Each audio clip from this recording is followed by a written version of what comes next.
PM का जो ये फैसला है भारत रत्न से ज्यादा क्या ये वोट रत्न है? बीपी सिंह एनकाउंटर के आदेश दे देते हैं मुलायम सिंह यादव के। कांग्रेस को रोका किसने? कांग्रेस इन लोगों को सम्मान नहीं दे सकती थी क्या? कि लोगों को मूर्ख बनाना बहुत आसान है, बल्कि उनको ये समझाना बहुत मुश्किल है कि उनको मूर्ख बनाया गया था, बनाया जा रहा है और आगे भी बनाया जाता रहेगा। नहीं, बहुत लोग तो कहते हैं सेलिब्रिटियों के भी प्रतिनिधि हो गए हैं मोदी जी। रणबीर कपूर जो है वो बीफ को लेकर पहले बयान दे चुके थे। चौधरी चरण सिंह वो प्रधानमंत्री थे जिन्होंने रिश्वत देकर एफआईआर दर्ज कराई थी। वोट मांगे बहुत गलत। तो राजनीति वोट लेने के लिए भी तो होती है। राजनीति ने वो दौर भी देखा है 2019 के दौरान कि जब शहीदों के नाम पे वोट डाले जा रहे थे। आपने कल जयंत का बयान सुना ही होगा, उनके दिल में मोदी आ गए हैं। नैतिकता नाम की कोई चीज ही नहीं है आपकी नजर में। बोलने के लिए अच्छी है, करने के लिए नहीं। तब तो मोदी जी भी भारत रत्न है, राहुल गांधी भी भारत रत्न है। इस पे मैं क्या बोल। प्रधानमंत्री नरेंद्र मोदी ने एक ऐसा फैसला लिया है जिसने सबको चौंका दिया है, खासकर इंडिया गठबंधन को। और ऐसा माना जा रहा है कि यह फैसला आगामी लोकसभा चुनाव को देखते हुए लिया गया है। इसी मुद्दे पर आज हम बात करेंगे। तो शुरुआत में विजय आपके साथ करना चाहूंगा। पीएम का जो यह फैसला है भारत रत्न से ज्यादा क्या ये वोट रत्न है? मेरे हिसाब से ये उन लोगों का सम्मान है जो सम्मान के हकदार थे। हमारे देश में 50 साल से ज्यादा कांग्रेस का राज रहा।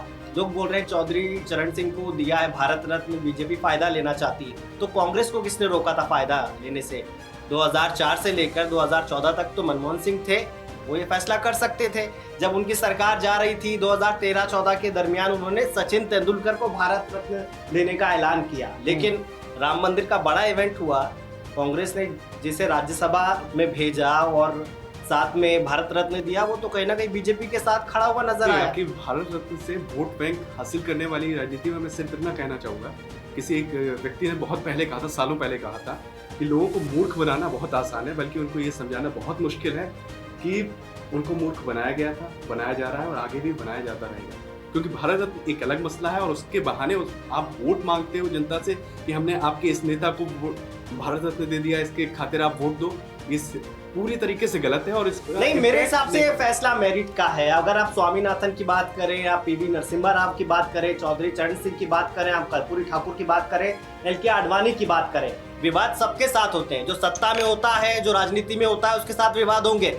आप देखिए कि किस किस को दिया गया है। नेहरू जी ने अपने शासनकाल में खुद को दिलवा दिया। अब आगे बढ़ते हैं, उसमें जाते हैं इंदिरा गांधी ने खुद को दिलवाया भारत रत्न। उन्होंने इमरजेंसी लगा के मानव अधिकार को कुचलना, मौलिक जो हमारे अधिकार है उसको कुचलना, उसको अगर कोई भारत रत्न दे रहा है तो फिर सवाल उठ रहे हैं कि भैया पीवी नरसिम्हा राव को क्यों दिया? तो फिर वो उनके ऊपर भी तो दाग उठे हैं ना। लेकिन इस पे हम बात करेंगे विजय, लेकिन टाइमिंग पर सवाल उठ रहे हैं। ये लोकसभा चुनाव से पहले ऐसा निर्णय लिया गया है, खासकर बिहार में कर्पूरी ठाकुर को दिया गया, जेडीयू बीजेपी एक साथ आ गए। अब आरएलडी और बीजेपी का गठबंधन लगभग फाइनल है। तो क्या अब ये मान के चलें कि महाराष्ट्र में भी वीर सावरकर को भारत रत्न मिलने वाला है, क्योंकि वहां बीजेपी बहुत कमजोर मानी जा रही है। अजीत पवार, हालांकि एनसीपी उनके पास आ गई है, लेकिन उसके बावजूद लोकसभा चुनाव में जो सर्वे आए हैं उसके मुताबिक बीजेपी का प्रदर्शन बहुत अच्छा नहीं होने वाला है। तो क्या ये इसको ऐसे ही कैसे हम मान लें कि ये सिर्फ भारत रत्न सम्मान ही है? अगर ऐसा ही रहता तो पीएम मोदी भी 10 सालों से सत्ता में है, पहले उन्होंने क्यों नहीं दिया? एक बहुत बड़ा कारण है कि इस वक्त कोई कुछ भी कह रहा हो कि मोदी ब्रांड बहुत बड़ा है, योगी ब्रांड बहुत बड़ा है, उसके नाम पर वोट डालेंगे। लेकिन कहीं ना कहीं जब आप सत्ता में 10 साल गुजार लेते हैं या 5-6 साल गुजार लेते हैं, एक एंटी इनकम्बेंसी होती है जिसे सत्ता विरोधी लहर कहते हैं, वो आपके फैसलों में जाहिर होने लगती है। जो आप कह रहे हैं ना, वो सत्ता विरोधी लहर से ज्यादा एक चीज है कि बीजेपी अगर जीतने जा रही है चुनाव, जैसे आप 2011 का फाइनल देखेंगे भारत और श्रीलंका के बीच में छक्का मार के जिताया था, तो ये छक्का है जो 5 लोगों को बीजेपी देने जा रही है भारत रत्न, ये मोदी जी का एक छक्का है। क्योंकि अगर आप बोलेंगे कि इनको क्यों दे रहे हैं, टाइमिंग पे सवाल है, तो भैया किसने रोका था? कांग्रेस को किसने रोका था? कांग्रेस 10 साल सत्ता में थी, उसके पहले इतनी बार सत्ता में रही है।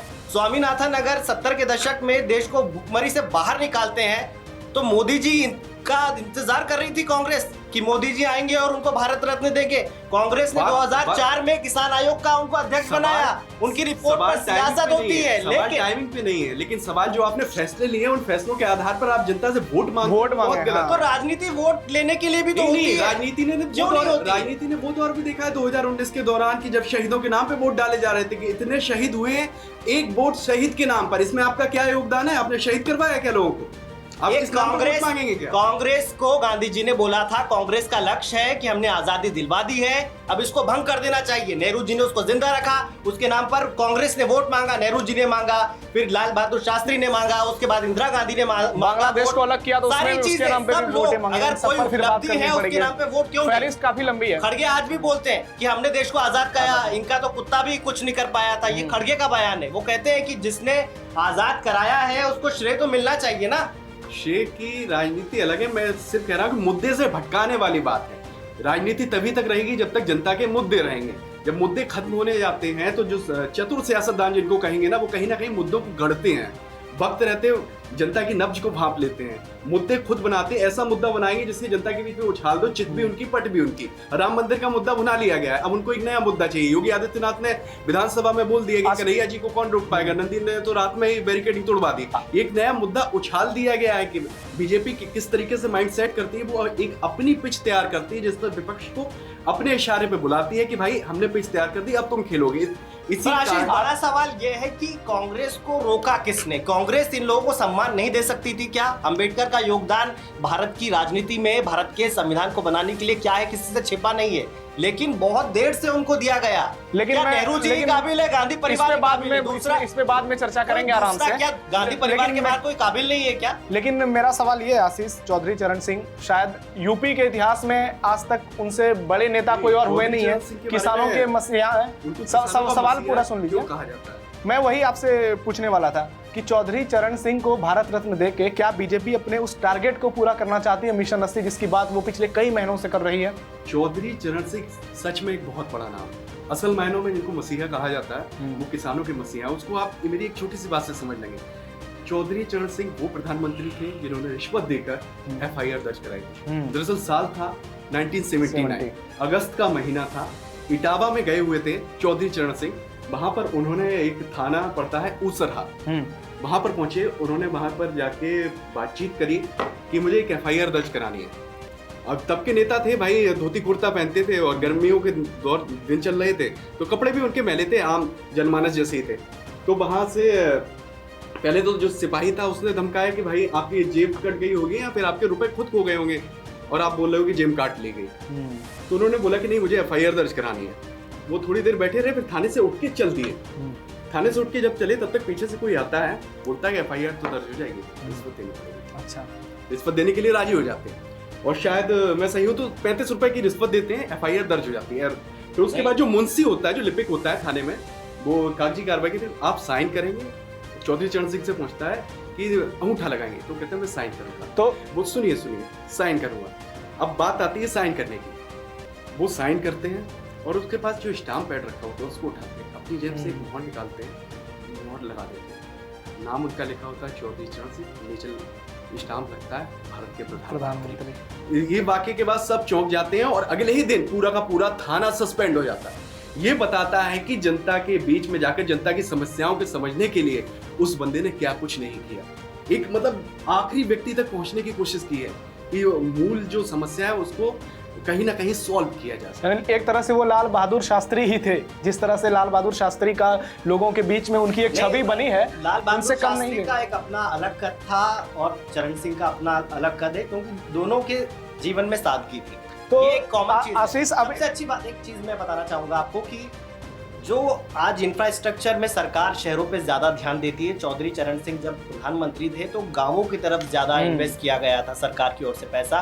और नेहरू जी ने बाद में कहा था कि हमारी गलती है कि हम शहरों को डेवलप करना चाह रहे हैं और गांवों को डेवलप करना नहीं चाह रहे हैं। तो कई उनके मील के उनका फैसला जो था वो मील का पत्थर साबित हुआ। अगर गांव का विकास नहीं होगा, शहर का विकास अधूरा रहेगा। शहर का विकास नहीं होगा, एक मंडल का विकास अधूरा रह जाएगा। एक मंडल का विकास नहीं होगा, हमारे प्रदेश का विकास अधूरा रह जाएगा। कोई प्रदेश जब पीछे छूटेगा, देश का विकास अधूरा रह जाएगा। तो ये कड़ियां जुड़ी हुई हैं। नीचे वाली कड़ी से आप शुरुआत करोगे तब ऊपर वाली कड़ी तक पहुंचोगे। बीच में कड़ियों पर कांग्रेस ने उनकी इमेज को डिमोलिश किया। उनको ये बताया गया कि वो सिर्फ जाटों के नेता हैं, पश्चिमी उत्तर प्रदेश के नेता हैं, सिर्फ एक जाति तक सीमित है। और उनकी सरकार गिराने में, उनकी सरकार ही गिरवा दी थी पूरी। बिल्कुल कांग्रेस का योगदान था उसमें। नहीं, किसी पार्टी विशेष का नाम नहीं लीजिए। सियासत का खेल ही ऐसा है कि जो विरोधी खेमे में शामिल होगा उसकी छवि पे डेंट लगाने का मतलब मौलिक कार्य है सियासतदान का ये। अब जैसे जयंत चौधरी का रुख मिल रहे हैं कि वो जाने वाले हैं बीजेपी में, लेकिन आपने एक कुछ सालों पहले ये भी देखा होगा जयंत चौधरी जा रहे हैं पश्चिम यूपी से किसी भाग में, बीजेपी कार्यकर्ता पीट रहे हैं, बड़ी मुश्किल से उनके कार्यकर्ता उनकी जान बचा। मेरा अगला सवाल उसी पर है की जो घटना है, पुलिस ने पीटा। मेरा अगला सवाल आशीष उसी पर है। आपने कल जयंत का बयान सुना ही होगा, उनके दिल में मोदी आ गए हैं और वो ये भी मानने के लिए तैयार हो गए हैं कि अब उनको मतलब ये नहीं है कि मुझे इतनी सीटें चाहिए, और जो खबर आ रही है उसके मुताबिक 2-1 पर बात बनती हुई दिखती है, 2 सीट लोकसभा की, 1 सीट राज्यसभा की। तो अब अखिलेश यादव के लिए कितना मुश्किल होगा जयंत यादव को काउंटर करना, क्योंकि दोनों के रिश्ते बहुत मजबूत माने जाते हैं, आज से नहीं, उनके पारिवारिक रिश्ते हैं बहुत पहले से। उनके रिश्ते काउंटर करना अखिलेश यादव के लिए नहीं, अखिलेश यादव पहले ही समझ गए थे ये सियासत का खेल है, पर्दे के पीछे कुछ और होता है, पर्दे के सामने हमें दिखता है, वो जनता दिख रही होती है तस्वीर, लेकिन पीछे का खेल अलग है। पीछे का खेल आप ऐसे समझेंगे, अखिलेश किसी भी पार्टी में चले जाएं, जयंत चौधरी किसी भी पार्टी में चले जाएं, दोनों का गठबंधन अलग हो, लेकिन उनके रिश्ते इतने मजबूत हैं, एक बात से आप समझ जाएंगे। साल 1981 की बात है, वीपी सिंह मुख्यमंत्री थे, विश्वनाथ प्रताप सिंह उत्तर प्रदेश के, मुलायम सिंह यादव जो अखिलेश यादव के पिता थे, उस दौर में वो अपनी राजनीति की शुरुआती सीढ़ियां चढ़ रहे थे। एक आंदोलन चलाया गया था, मतलब कानून के तहत जो डकैत थे उनको सफाया करने के लिए। तब एक खबर छपती है किसी अखबार में कि डकैतों के साथ मुलायम सिंह यादव के रिश्ते हैं। वीपी सिंह एनकाउंटर के आदेश दे देते हैं मुलायम सिंह यादव के। मुलायम सिंह यादव को ये पता चलती है, पुलिस विभाग में उनकी पहुंच होती है, वो रातों रात लखनऊ से आते हैं सैफई इटावा, और किसी कार से नहीं आए थे, ऐसा कहा जा रहा है, माना जाता है कि वो साइकिल से आए थे। वहां के अपने पारिवारिक और जो अपने लोग हैं उनको बताते हैं कि ऐसा होने वाला है, तो वो कहते हैं कि एक ही बंदा है देश में जो आपकी जान बचा सकता है। फिर वहां से निकलते हैं, साइकिल से पहुंचते हैं, ऐसा कहा जाता है कि साइकिल से पहुंचते हैं, यहाँ आते हैं, चौधरी चरण सिंह के घर पहुंचते हैं, उनसे मुलाकात करते हैं, उनके पैरों में गिर जाते हैं, वो पैरों में गिर जाते हैं, विनती करते हैं मेरी जान बचा दे। वो उनकी जान भी बचाते हैं, और देश ने वो दौर भी देखा, वो अपने विधानमंडल का जो उनका दल होता है ना, उसका नेता भी चुनते हैं।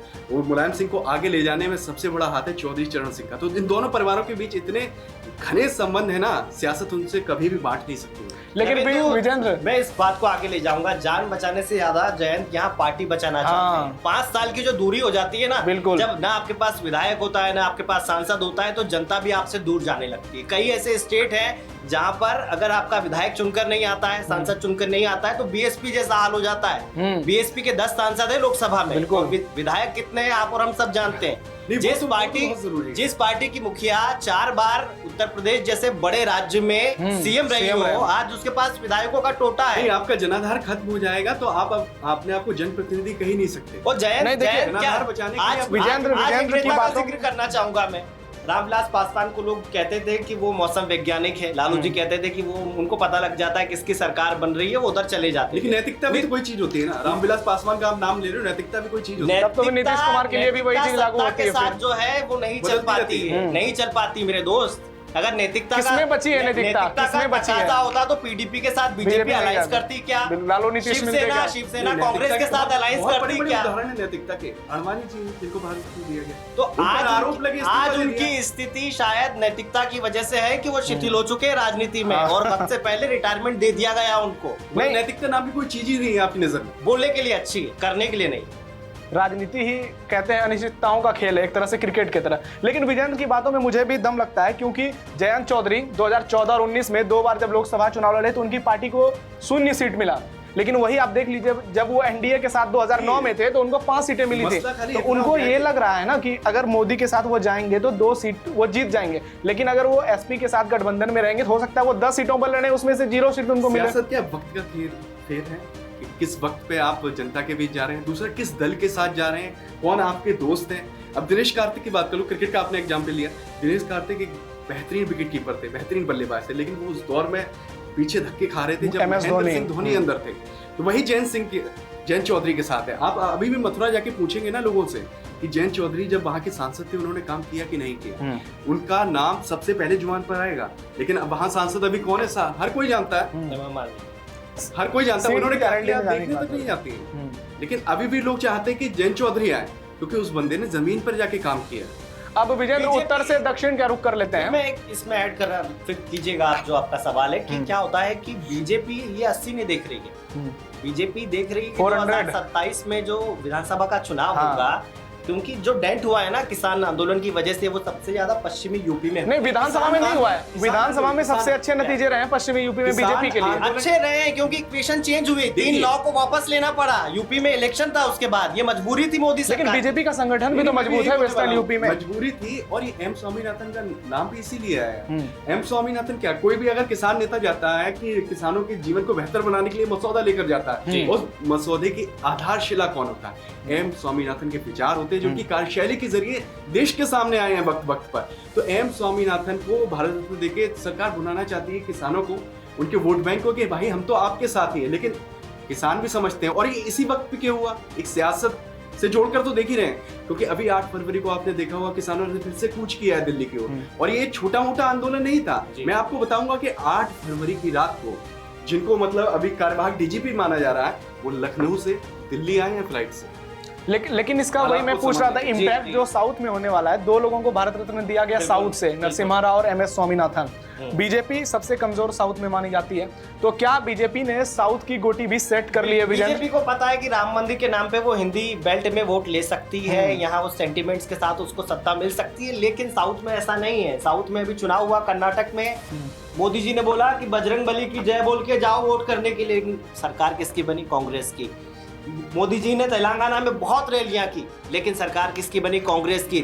केरल में रैली करी, सरकार किसकी बनी? उसके लिए लेफ्ट की। लेकिन मैं मानता हूं कि अगर बीजेपी इस तरीके से लोगों को सम्मान देगी तो कहीं ना कहीं जो वोट शेयर है वो बढ़ेगा। सीट कितनी मिलेगी ये वक्त ही बताएगा। बात है कि साउथ का जो गणित है ना, वो वहाँ के जो स्थानीय नेता है ना, उनसे सुलझाया जा सकता है। आप दिल्ली में बैठ के वहाँ का फैसला नहीं कर सकते। वो उनके मुद्दे अलग हैं, वो उसी के वोट देंगे जिसका जनाधार वहां पर है।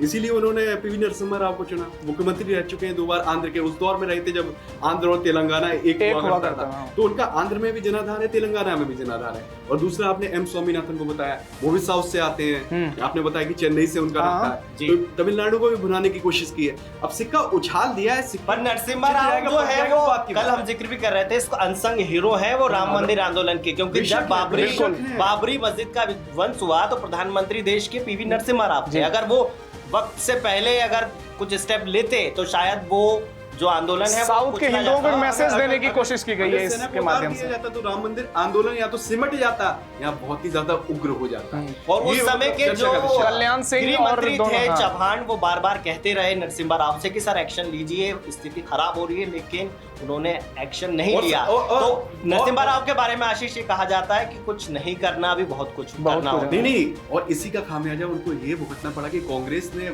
थे भाई, कांग्रेस के नेता चुने गए थे, लेकिन कांग्रेस ने उनको नकार दिया। और यहाँ तक कहा जाता है कि जब उनका देहांत हुआ तो उनके बॉडी को भी अंदर ऑफिस में नहीं, कांग्रेस मुख्यालय में नहीं जाने दिया गया था। लेकिन उससे बड़ा योगदान जो है कि भारत की राजनीति के सबसे शानदार वित्त मंत्री अगर किसी ने दिए प्रधानमंत्री रहते हुए, तो वो दिए हैं PV नरसिम्हा राव ने, मनमोहन सिंह के रूप में। 1992 का एक किस्सा सुनाता हूँ कि जब उन्होंने पहला बजट बनाया मनमोहन सिंह ने, तो उन्होंने दिखाया ड्राफ्ट की, सर ये बनाया मैंने।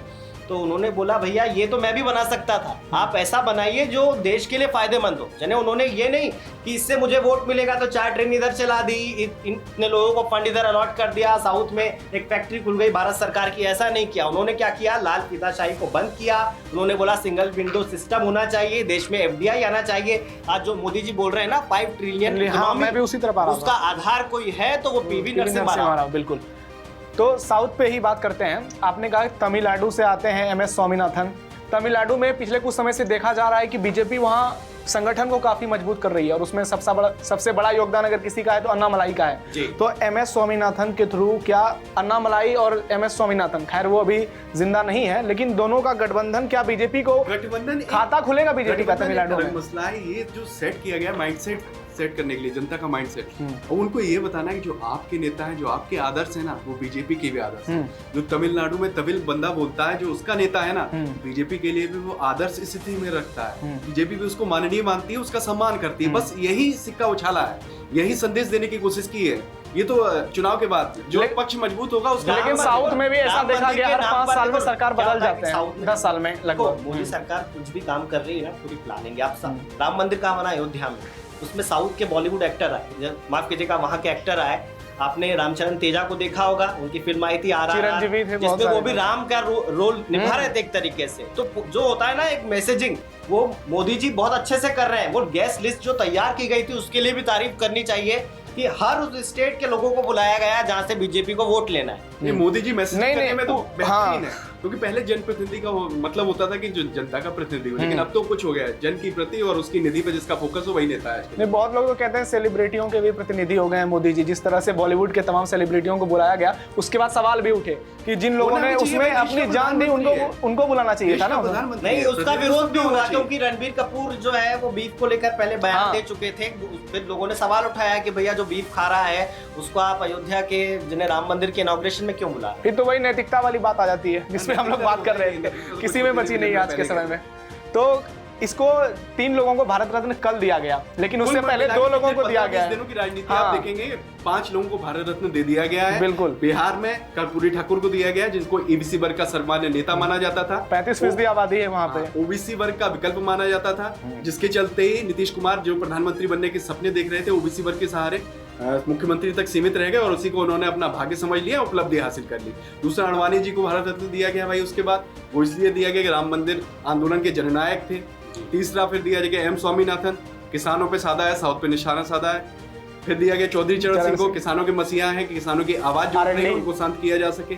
फिर दिया गया पीवी नरसिम्हा राव को, दक्षिण पे निशाना है और जो पीवी नरसिम्हा राव ने किया। स्वामीनाथन पर एक चीज कहना चाहूंगा कि उनको बहुत पहले मिल जाना चाहिए था। सबसे बड़ी बात यह है कि जो हरित क्रांति आई उसका श्रेय कहीं ना कहीं इंदिरा गांधी को भी जाता है। तो इंदिरा गांधी ने उनको प्रमोट किया, उनको बोला कि आप ऐसा सिस्टम तैयार कीजिए जिससे देश में भुखमरी के हालात ना हो। तो 70 के दशक में जिस व्यक्ति ने देश को भुखमरी से बाहर निकाला उसको 2024 में सम्मान मिल रहा है। तो हमारा सिस्टम वोटों के लिए कितना काम करता है ये दिखाई देता है। एक अंतिम सवाल आशीष आपसे, अब आपको क्या लगता है अगला भारत रत्न किसे मिलने वाला है लोकसभा चुनाव से पहले?